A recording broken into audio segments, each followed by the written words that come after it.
had no idea what I wanted to do with my life. And so I was like, all right, I like making things, but art school doesn't really give you a lot of direction. It's very Yeah. much you make stuff and you figure it out as you go, and you kind of hope when you're done that you have some concept of what you're going to do with it. And as someone that has to plan every little thing, that instability of just kind of not knowing where it was going to go was like, no, I'm not going to do that. So I started looking for, well, what can I do in terms of making that has a little more structure? And so I found design school, um, where it's more about functionality over like concept. Hmm. So it required you to be artistic, but it also required you to be apt in a business environment as well as make it so anything that you make can be used. And in the design school, I had four options. It could be industrial design, which is kind of just like a very blanket term for design. But usually it's a lot more like a lot of people go into industrial design and make like shoes or as a gateway to like go make cars or things like that.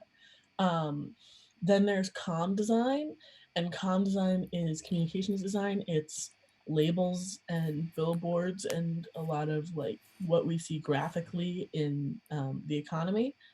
Uh, Like advertisement stuff or yeah, like like branding. I gotcha. Yeah, yeah. Tropica. Solid. sponsored.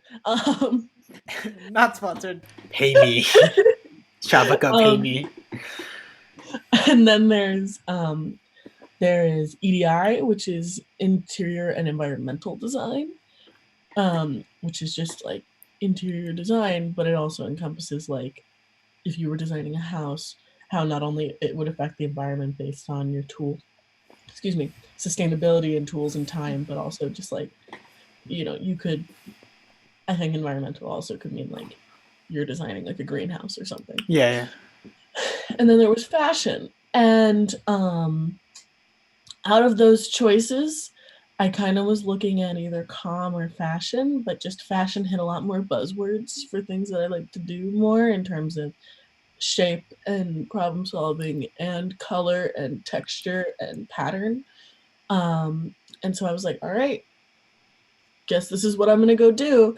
So I applied to the School of Design for Fashion, got into Syracuse early decision with Nice. a creative arts scholarship, and I went for fashion school, and I had no idea what it was going to be. Um, all of your courses freshman year, all of the design kids, like all 100 of us, like take basically the same thing. Um, and then, but the difference was that only fashion kids took one major specific class, and I was realizing very quickly that I did not like how to sew. Um, But you didn't like, like it or didn't? no, no, no, Oh. no, no. I did not like sewing. I realized I said I did not like how to sew. It was a class Yeah. that taught us how to sew, but I did not like sewing. And I started to kind of really comprehend what it was to work in the fashion industry and how it really is and I think other people would disagree, but it really is a eat shit until you're happy 7 years later kind of world. Yeah. Um, where it's kind of you take what you can get and you kiss ass and you hope and you pray and you make a good reputation. And then maybe one day you'll find out that you really like making sweaters. Like, it's Yeah. just, and a lot of people are like, I want my own brand, I want my own company. That's It's like like, that's not gonna happen. Like realistically, you're not I mean, like there's like, because people can make their own small companies and do just fine. There are two kids that are in my class that do that.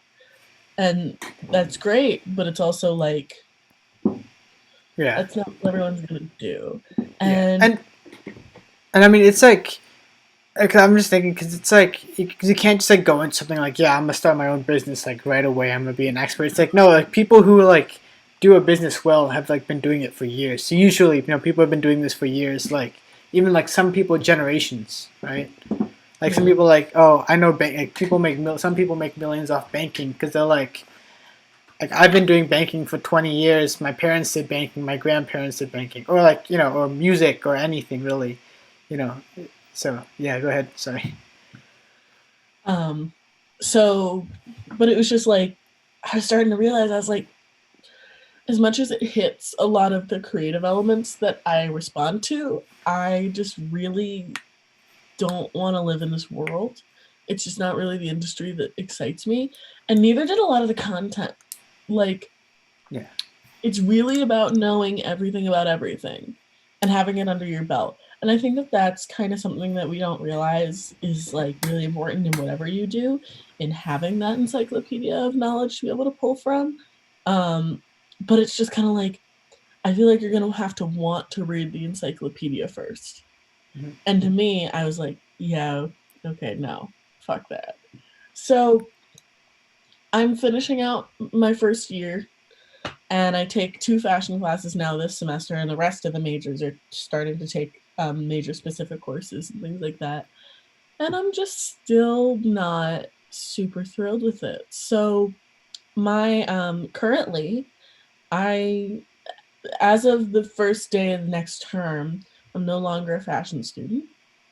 And I'll be going for, instead of my BFA in fashion design, I'll be going for my BFA in studio arts with my intensive in jewelry and metals.